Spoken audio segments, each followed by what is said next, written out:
I'm certainly finding, and have done for a long time, that a lot of the clients that I represent are business owners or are directors of companies.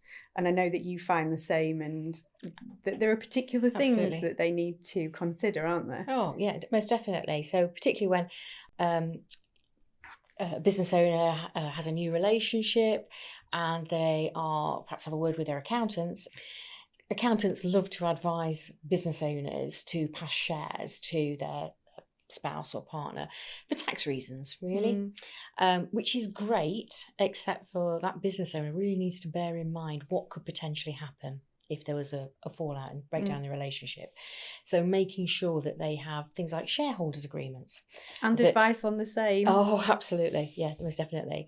Just to make sure that there is an agreement and a mechanism for those shares to be either bought back by the company or by other shareholders if that relationship breaks down.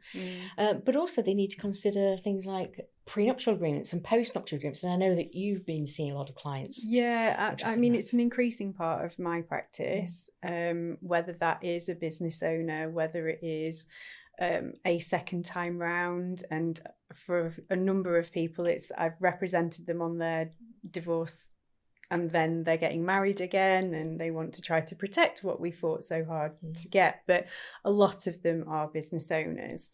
And any form of wealth protection, whether that is a nuptial agreement because they are planning to get married, or in circumstances where they are already married and they're trying to plan and do a postnuptial agreement, or if they're actually not married or don't intend to be but want to live together and want to do a cohabitation agreement. You know, there are so many measures that people can take in order to plan better for themselves and their wealth going forward. I know they're not necessarily seen as romantic, are they? But it provides clarity, doesn't it? It's practical. And I think that sometimes you have to put that practical hat on. And to a certain extent, a lot of us will have a will and have life insurance. And it's just another one of those things that you can add to that raft of measures that you can take to best protect yourself and quite commonly your children going forward.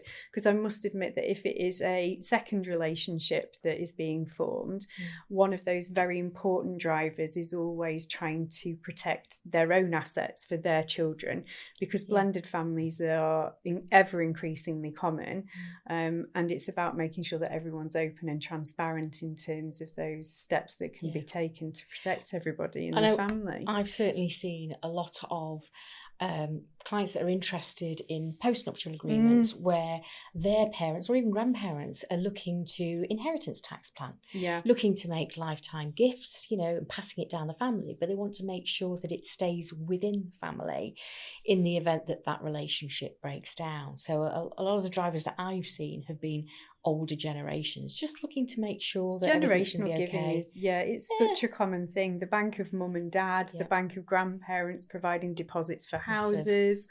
It's an ever increasing driver to having a conversation with a family lawyer about how best to protect themselves and that money.